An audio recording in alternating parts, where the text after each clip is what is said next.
Ok, minha gente, já de volta agora, reta final do nosso programa, 11h39. Lembrando, tem reprise 4 horas, reprise meia-noite, daqui a pouco está no YouTube. E vai ser assim durante esses próximos 15 dias. Nós vamos receber aqui os candidatos a vice e depois os candidatos a prefeito. Então, hoje veio o Rico, amanhã o Davi Serafim, doutor Afaf, doutor Maurílio e Mônica Medrado na sexta-feira, fechando aí os candidatos a vice-prefeito. Na próxima semana, nós vamos receber o Leonardo na sequência. Vem o Leonardo, Mário Tricando, Júlio Rocha, Beixan e Alex Castelar. E sempre o Vanderlei vai passar aqui, a gente vai analisar. Isso tudo, no final de tudo, ainda teremos também as entrevistas, aí terá mais um lado político, as entrevistas que serão feitas no podcast. E aí tem uma outra conotação. A minha conotação aqui é diferente. Aí a gente já vem para uma outra conotação. E nós vamos terminar com um debate depois com debate. Tem muita coisa boa política aí para que o teresopolitano tome conhecimento realmente do que vai ser a próxima eleição, que a gente tenha consciência em quem nós vamos votar. E consciência também que a gente vai votar no melhor. E teremos uma nova Teresópolis sem o novo parque de exposições que nós agora temos. Parque de exposições, como é que é o nome, Vanderlei? Que você falou? Parque... Bom dia, Hélio. Parque Municipal de Exposição de Sucata. Bom, bacana, né? Pronto. É uma grande obra do governo. Parque Municipal de Exposição de Sucata. Que coisa, Vanderlei. Bom dia, Hélio. Como é que estamos? Boa entrevista do Rico legal, Portilho, né? É, a primeira, inaugura bem a nossa série de entrevistas. O Rico se desenrolou muito bem e trouxe aqui, veio acompanhando, veio a esposa Tainá, veio o candidato Tricando, prova de prestígio, prova de consideração com o veículo de comunicação que convida para essa oportunidade da entrevista, mas também uma prova de ligação ali entre vice e prefeito, bacana ver isso. E o Rico é desenrolado, né? Tem um bom conhecimento da cidade, tem um bom conhecimento da palavra. Foi uma boa entrevista, gostei. Espero que as próximas entrevistas também sejam do mesmo nível, respeitando os demais candidatos, respeitando principalmente a ideia do projeto da série de entrevistas, que é dar a oportunidade do candidato a vice se mostrar para o público, para que as pessoas conheçam ele, né? Isso aqui não é um programa de debates, é um programa de entrevistas. Esse agora, o debate vai ser depois e o bicho vai pegar, né? E vai ser numa hora boa, né? Bem no finzinho, bem próximo, bem né? próximo, nos 15 dias ali, final da campanha, onde o eleitor já vai ter uma ideia de quem são os candidatos. E a série de entrevistas com os vices e com os prefeitos, ela é muito importante porque nessa cidade grande, né, uma cidade complexa, muito desigual, a informação não chega igual para todos, então, sem carro de som, sem outdoor, os candidatos têm muita dificuldade de se mostrar, principalmente aqueles de menor potencial financeiro, né? Então, a TV cumpre um papel social muito importante no momento em que entrevista, quem tiver capacidade vai chegar aqui, vai desenrolar, quem for enrolado vai se enrolar um pouquinho mais, mas o eleitor precisa saber disso, porque quando ele estiver no poder, caso ele esteja, ele vai agir assim, em nosso nome, como funcionário do município. Então é importante demais que as pessoas, que existem esses espaços, né? Então é uma contribuição que o Diário dá para o processo eleitoral. E algumas pessoas comentaram comigo sobre a desistência. Algumas pessoas, não, muita gente comentou comigo, né? Porque aonde eu chego as pessoas vêm falar, vêm saber de política comigo, sobre a desistência do doutor Maurílio, e vindo a vice numa outra chapa, na chapa do Júlio Rocha. Isso são coisas que normalmente acontecem. Porque se tivéssemos segundo turno, lá na frente só ficariam 2, os outros 3 ou 4 iriam cada um pender para um lado. Isso é normal, em política é assim. Essa desistência, na verdade, foi uma desistência forçada, né? E não é a primeira vez que alguém planeja ser candidato e não consegue. Você vê, na própria convenção do PL, havia lá um filiado que se achava no direito de colocar o seu nome, mesmo com o diretório municipal e o diretório estadual já tendo definido qual seria a candidatura. Mas as convenções são para isso, são para que os filiados digam, todo mundo quer, mas eu quero ser candidato. Então, aquele grupo ali que decide qual é a candidatura, avaliaria essa candidatura ou não, isso que aconteceu. No caso do Maurício, especificamente, ele vinha desde o início, ele se filiou a um partido, até 6 meses atrás, acho que foi um pouquinho mais atrás que ele se filiou e pretendia ser candidato por esse partido. E vinha trabalhando nesse sentido. Só que ele não tinha o controle do partido. Hoje, o controle do partido se dá. Ou você tendo o maior número de pessoas no diretório, ou você tendo o presidente do diretório e o maior número contigo. No caso desse partido em que ele estava, ele não tinha nenhuma ingerência sobre a direção do partido. Então, ele dependia da boa vontade e do interesse do partido em tê-lo como candidato. Então, no final, eram dois partidos, o PRD e o MDB, e no final o PRD optou por um outro caminho, o caminho inicialmente de não ter candidatura. Ou seja, de trabalhar com um partido, trabalhando com outra candidatura qualquer. Deve ter tido conversas de bastidores com os demais candidatos, as conversas não devem ter prosperado, e prosperou junto ao candidato do Agir, que é o Júlio Rocha. E, nesse sentido, ele não tinha outro caminho, né? Então, o Maurílio, ele meio que não é que tenha sido forçado a ser candidato do Júlio, mas sem partido para ser candidato, e com o partido aceitando ou querendo que ele fosse vice de alguém, chegou-se a esse acordo. É para isso que funcionam as convenções, é para isso que... Essa é a arte da política. Não dá para o resultado que você quer, você tem que buscar o resultado possível. E ele tem feito um bom trabalho, porque o Júlio é um ilustre desconhecido de Teresópolis, já está no 3º ano de mandato de deputado estadual, mas não tem nenhuma, que eu conheça, nenhuma realização aqui na cidade, não trouxe dinheiro para aqui, não trouxe emenda, não tem um trabalho social na cidade.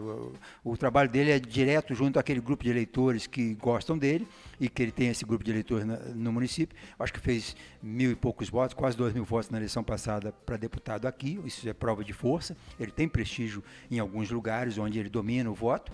Então, mas o Maurílio é uma pessoa extremamente conhecida, além de ser uma pessoa super do bem, né? Então, eu posso dizer que o Júlio Rocha, candidato, mesmo com adesivo em carro, ele desceria a Adelfo Moreira até a padaria do Império sem ninguém conhecê-lo, sem ninguém reconhecê-lo na rua. Já com o Maurílio do lado, não, né? Você vai ter ali muita gente parando e o Maurílio apresentando. Então, foi uma aquisição de peso. É um dos melhores vices que se arrumou nessa eleição agora, o vice ideal para aquela candidatura que dependia de um vice específico. E o Maurílio soma bastante para essa candidatura do Júlio. Aqui eu estou olhando aqui os comentários, né? Muita gente participando aqui do programa, muito mesmo, olha muito só. Muito bom, parabéns. Muito bom mesmo. Cadê? Deixa eu ver, tem assunto que eu não posso entrar aqui, né? E outros assuntos a gente pode falar. Que a gente está dentro de uma campanha eleitoral e existem regras para as redes de comunicação, no caso, rádio, televisão e jornal. Existem regras. Quem tem CNPJ, né?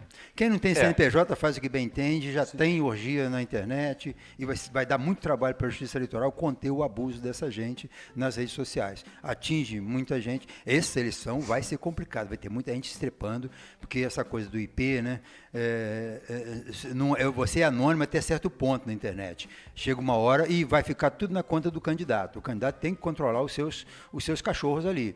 Esse pessoal que é abusado, que tem gente abusada, que vai para a internet para fazer gracinha, eles podem levar problemas sérios para os seus candidatos, né? Então, a gente tem que ter realmente todo o cuidado possível. Mas não temos mais aquele rigor, como tínhamos tempo atrás, no uso da imprensa. Jornalisticamente, pode-se falar de tudo na imprensa, né? Pode falar dos candidatos, pode fazer crítica, pode fazer elogio. O jornalista, ele continua pode exercer o seu trabalho, a sua função, como antes não podia. Você não pode pedir voto. Não pode pedir voto e não pode se declarar muito abertamente em favor de uma candidatura, né? Que isso aí é o que mostraria que não está sendo imparcial o veículo. Mas não há problema quanto a noticiar. Um candidato fez alguma coisa, ele fez um evento, ele participou de uma carreata. Se a matéria é positiva para ele ou negativa, isso não caracteriza nem propaganda negativa. Exatamente. Os veículos estão mais à vontade. A lei está mais flexível para o exercício da profissão da imprensa, né? Da verdadeira imprensa. Então, não teremos esse problema, não. Mas na rede social tem muitos abusos ainda, e assim que alguns abusados forem alcançados pela justiça, os candidatos vão puxar o freio do seu pessoal e a gente vai ter um processo muito legítimo. Nós temos à frente do processo eleitoral no município 2 juízes já com bastante conhecimento da cidade. Eu tenho visto umas decisões muito interessantes, eu tenho visto sendo levado para a justiça eleitoral questões que são relevantes para ser discutido com relação ao registro de candidatura, dúvidas, né, no registro dos candidatos. Então é possível que a gente tenha assim um bom processo eleitoral e a imprensa tem essa obrigação de estar acompanhando e estar divulgando o que faz os candidatos, divulgando como os candidatos estão se comportando ao longo da campanha, e tudo isso vai fazer com que os eleitores saibam quem são esses 5 candidatos a prefeito, porque muitos eleitores não sabem. Não sabem, eu falei isso hoje. O candidato mais conhecido desse pleito tem, nas pesquisas, acima de 90% de conhecimento do público, né? O segundo tem perto de 50%. E o segundo já é bastante conhecido. O segundo mais conhecido. É uma diferença. Né? E aí você tem gente que tem 10% de conhecimento. Então, esse candidato que apenas 10% ou menos que isso sabem que ele existe na cidade, esse cara vai ter que ter muita habilidade para se mostrar, para conseguir arrumar algum voto na campanha. Então, daí a importância da imprensa de mostrar a cara dessa gente, mostrar o que eles pensam, para que eles sejam escolhidos. A desinformação ela é tanta que há dias atrás, eu cheguei, acho que foi quinta ou sexta-feira, não, sexta não, foi quarta ou quinta-feira, eu fui à sauna lá no Comari. Quando eu entrei na sauna, estava a maior discussão de política, né? Todo mundo falando, discutindo aquele negócio todo. Eu entrei, né, esperando que alguém fosse me perguntar, queriam me perguntar alguma coisa, né? Aí o camarada que mais discutia dentro da sala virou para mim e falou assim, o que mais falava, ele sabia tudo para resolver os problemas da cidade. Isso partindo disso, né? Ele sabia de tudo para resolver a cidade. Mas não sabe quem são os candidatos, né? Aí ele virou para mim e falou assim, ô Carracena, agora que você chegou, você sabe de tudo aí, né? Por causa do teu programa, que a gente vê sempre. Tem gente que fala que ouve o programa ainda. Quem são os candidatos? Eu falei, mas você não sabe não? Ele falou, não sei quem são todos não. Ele estava discutindo a cidade, mas não sabe quem são os candidatos. Esse prazo é muito curto para que as pessoas saibam quem são os candidatos. Mas vai acabar sabendo, né? Porque quando chega numa campanha de 45 dias, você tem 30 dias assim de uma pasmaceira total. Nós já começou no dia 16, nós já estamos aí no 4º dia da campanha e a pasmaceira continua. Tem um adesivo aqui, um ali, um pessoal andando, mas o eleitor começa a ter noção de que vai ter uma eleição mesmo, faltando 15 dias, né? E os candidatos também começam a se coçar e ver que não era nada o que ele pensava, que tem que correr mais, que tem que desmentir algumas coisas, né? Então esse processo é lento mesmo, mas o eleitor acaba sabendo. Porque hoje, por exemplo, se você perguntar na rua quem são os candidatos, ninguém sabe. Mas se perguntar sobre o Silvio Santos, todo mundo sabe. Ou seja, porque foi uma coisa que aconteceu, as pessoas se interessaram. O interesse das pessoas sobre isso foi uma coisa tremenda, né?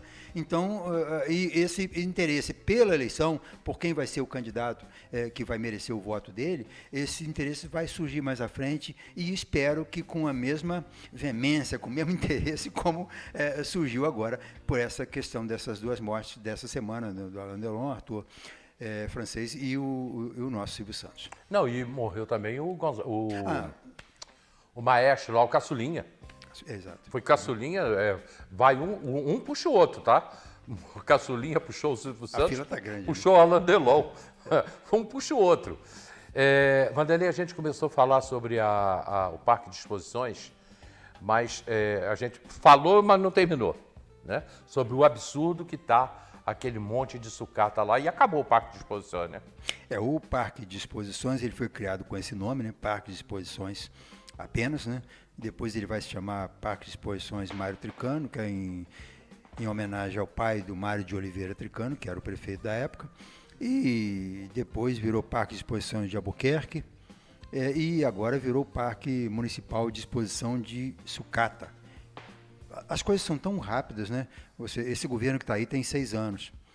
6 anos sem o parque ter sido utilizado uma vez para um evento qualquer do município. Enquanto a prefeitura fez eventos no Parque Regadas, complicando a vida do centro da cidade, fez eventos no alto, fechando a cidade, provocando um prejuízo imenso, sendo necessário a Câmara se manifestar e sendo necessário, inclusive, a Justiça se manifestar para impedir aquele abuso do prejuízo nas pessoas, né? E o Parque Municipal vira esse depósito de veículos. Isso não é sucata, está sucata, mas isso é um veículo. Esse veículo ele tem rodas, ele tem motor, ele tem a lataria, ele tem uma integridade que cabia ao prefeito proteger e garantir. Né? Então, quando o prefeito manda a toque de caixa, uma mensagem de lei para a Câmara, para autorizar fazer um leilão, para se livrar dessa prova do crime, é uma coisa muito grave. Você tem aí, cada veículo desse é um próprio municipal, é um patrimônio do município. Alguém tem que dar conta. Então, nós temos aí as fotografias, nós mexemos nesse assunto 2 anos atrás, quando teve muita reclamação na Câmara, os candidatos também falaram, na época a gente estava às vésperas da candidatura da eleição de deputado, e agora, se você pegar as fotografias de 2 anos atrás e as fotografias de agora, você vê que o carro que tinha roda não tem mais, o ônibus que tinha lateral não tem mais, o carro que tinha lanterna não tem mais. Isso é roubo, isso é furto, isso é um furto de um patrimônio público. Alguém tem que dar conta disso. Então, se os vereadores autorizarem o prefeito fazer esse leilão sem dar o fim, sem dar baixa no patrimônio, você vai cobrir o roubo. O vereador vão apenas cobrir a roubalheira que teve ali. E isso não é oficina da prefeitura. Se esses carros estivessem sendo canibalizados na oficina da prefeitura, ainda poderia se dizer, tirou o para-choque da Kombi, tirou o motor para colocar em outro, né? Mas lá nesse ponto de guarda, esses veículos estão lá sendo guardados. Essas imagens, Gilberto? 2022. Essas imagens são de 2022. É só depois comparar as imagens de 2022 e comparar as imagens de agora. Esses veículos, esses próprios do município, esses veículos do município que foram, a maior parte deles parou rodando, não foi levado para lá em cima de carreta. Foi para lá com roda, foi para lá com banco. Uma van, olha essa van está inteira. Sim, mas se ela tivesse se tiver roubado o painel dela, um painel de van vale 20 mil, 30 mil. Se tiver roubado o painel não vale nada, porque esses carros são importados, eles são carros com dificuldade de manutenção.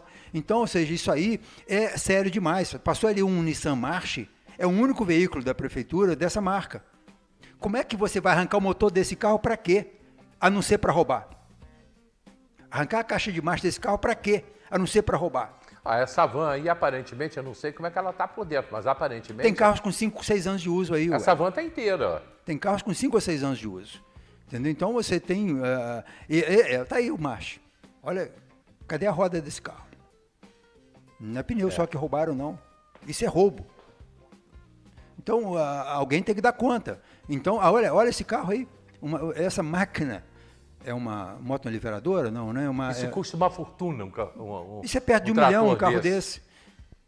E foi para lá como? O que fez esse carro ir para lá? Faltou uma peça para ir para lá. Alguém roubou essa peça. Era muito comum. Parece que está acontecendo isso de novo, de alguém tirar uma peça do carro e depois ir no leilão e comprar para poder colocar a peça no lugar e ter um carro novo de novo para funcionar. Principalmente esses carros mais complicados, essas máquinas mais complicadas, né? Então, isso aí era para estar sendo acompanhado pela polícia, pelo Ministério Público, pela Justiça. Não apenas pelos vereadores e pela imprensa. E pelo que eu tenho visto, só a imprensa ou só o diário tem falado desse abuso que está acontecendo. Eu lembro aqui, em 89, quando o Tricano assumiu a prefeitura, ele pegou os carros quebrados da prefeitura, no governo, que vinham do governo do Malhado, Janotti e o Celso, que a prefeitura não dava baixa dos veículos. Então, o carro estava só em chassi e ainda continuava no pátio da prefeitura. E ele colocou todos aqueles carros ali como se fosse uma falta de cuidado do prefeito anterior para a frota ter chegado naquele estado. Mas ali tinha ambulância da época do Hospital Municipal, dos anos 1950. Nesse caso aí, não. A maior parte desses carros estavam rodando quando esse prefeito assumiu a prefeitura. Temos aí, inclusive, um Bora, que virou matéria no jornal, né? O secretário foi até mandado embora porque ele estava usando o carro para fazer compra no supermercado no fim de semana. Então, esse Bora... O Bora 1 e o Bora 2. Essas imagens já são agora, 2024. Esse carro foi nesse estado, andando. Ele andava também em lugar errado, né? Andando sábado e domingo, atendendo os caprichos do ocupante da pasta a que ele servia. E o Diário denunciou isso. Por causa dessa denúncia do jornal, o secretário foi mandado embora e o carro dele foi rodando para lá. Olha como o carro está hoje. Cadê o farol desse carro? Cadê o para-choque? Cadê o comando? Cadê o volante? Isso é roubo, gente. Os vereadores já era para estar acompanhando, o vereador já era para ter tomado providência com relação a esse roubo que vem acontecendo, já quando essa denúncia saiu 2 anos atrás no diário. Bom, eu só espero que a Fazer firula agora e dizer isso, dizer aquilo, é muito pouco. A gente espera, pelo menos, que se abra. Era necessário, inclusive, que o Poder Legislativo exigisse do prefeito um inquérito administrativo em cima de cada veículo desse parado lá. Porque cada veículo desse é um patrimônio do município. E não são patrimônios baratos. Quanto custa uma van da saúde? Não é 200, 300 mil. É, 200, 300 mil o carro desse, é. Então arranca um painel, não vale nada mais. E olha como é que a prefeitura tem veículos. De sucata aí, rapaz, isso aí... Olha, uma Kombi dessa, ela foi para lá rodando. Foi para lá com um probleminha um probleminha no retrovisor, um probleminha na folga no volante, e aí arruma um jeito dela ir para esse lugar que é de canibalização, mas não pelo pessoal da oficina da prefeitura, mas por terceiros. Que estão roubando. Que estão roubando, com aval, com a permissão de quem cuida do espaço. Meio-dia. Panela no fogo, barriga vazia, tá na hora, terminou o programa. Às 4 horas tem reprise, meia-noite tem reprise, daqui a pouquinho tá no YouTube e amanhã é o candidato a vice Davi Serafim.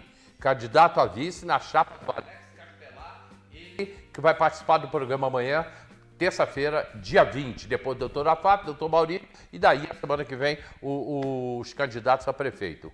Muito obrigado a todos vocês pelo carinho, pela audiência, pela grande audiência. Muito obrigado, Vanderlei Pérez. Muito bom, parabéns para o Diário pela iniciativa das entrevistas, parabéns a você pela forma como conduziu essa primeira entrevista com o Rico Portillo, e que venham os demais candidatos a vice-prefeito nessa semana e os candidatos a prefeito na próxima, todos confirmados. Isso todos é muito confirmados. Bom, isso é bom sinal de prestígio da emissora, e que as pessoas entendam o que esses caras pensam, para que façam uma boa escolha em 6 de outubro próximo.